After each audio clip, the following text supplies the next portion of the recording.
જય જવાન જય કિસાન. આપણે આજે આવી ગયા આગથળા તાલુકો લાકડી. તો સાહેબજીએ સોળાફળીનું વાવેતર પણ કર્યું. તો સોળાફળીનું વાવેતર તારીખ 12 ચોથો મહિનો 2026. એટલે એમને વાવેતર એ ઈલાજાથી કર્યું કે આગળની સોળાફળી જે વવરોણી હતી એ પણ 60 દિવસે પતે પણ ગયા, મતલબ 60 દિવસે પાક પણ આવી જાય એટલે એ 15 દાડો 20 દાડો પણ પતી ગયા આગળની. અને ફરીથી એટલે મતલબ બીજું ફેર જગ્યા પણ પડી હતી એ પણ ફેર વાવેતર પણ પોતે કર્યું. એટલે આજે મતલબ તારીખ 4 ચોથા મહિનાનું વાવેતર કરેલું. કમસે કમ 60 દિવસમાં આ પણ સોળાફળી આવશે. એટલે આ ભાવ તો મળ્યો ખેડૂતને, પણ આ બીજો ભાવ પણ મળી જશે. કારણ કે તારે આપણે સોળાફળી નહીં હોય, કારણ કે બીજું કોઈને જમીન નવરી હોય, ન હોય પાણી પહોંચતું હોય, ન પહોંચતું હોય તો પણ બીજો પાક કરશે. તો સોળાફળી 60 દિવસની અંદરમાં પણ આ સોળાફળી આવશે અને ભાવ પણ પૂરતો મળી જશે. અને જે જગ્યા પડી છે એ જગ્યાઓ થોડી મતલબ પાળાની અંદરમાં વધારે રાખીએ. આમાં પણ બીજો અંતર પાક કરી શકે છે, કારણ કે જગ્યાઓ ફેલ ન જાય. આમાં વળી ટપક રીતે અને ગોઠવી અને વાવેતર પણ કરી શકાય, કારણ કે અંતર પાક અંદર કરો તો તમને નુકસાન પણ ન પહોંચે.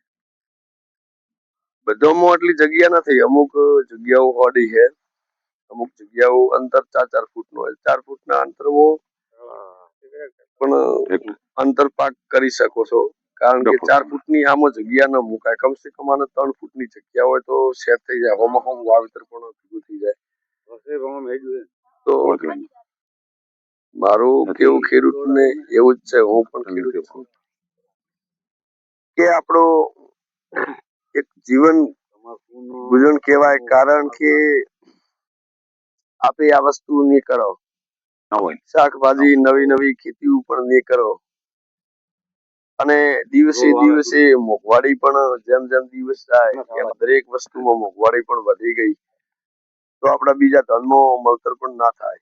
એટલી તો કશોય નહીં તો 1 વીઘાની અંદરમાં કરી શકો, અડધું વીઘું કરી શકો છો. તો તમને 4 વીઘામાં વાવેતર કરો ને 1 વીઘામાં વાવેતર કરો, એટલો પણ તમને ઉત્પાદન જમી પણ આપે છે. કેમ ના આપે? આપે જ છે. આપણે ખેડૂત અને મજૂરી કરો 100% પણ આપણને મળે જ છે. અને આ માલિક બેઠા. તમારું કેવું શું થાય છે ખેડૂતને?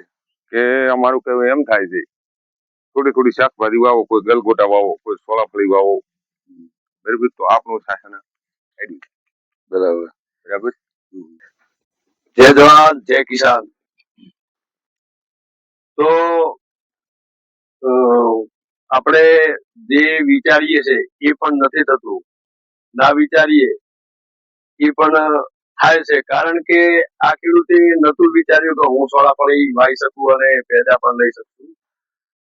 તો કુદરત એક કિસાનને સપોર્ટ પણ આપે છે. કઈ રીતનો આપે છે કે જયારે સપનું દેખતો હોય કે હું સોળાફળી વાવું, કે કારિંગોનું વાવેતર કરું, કે દૂધીનું વાવેતર કરું, કે તુરીઓનું વાવેતર કરું, એમાં મતલબ ઘણી પ્રકારના કિસાન પણ સપનું દેખતા હોય. અને સપનું દેખવાનું એક કુદરત આપણું પાર પણ નથી પાડતો.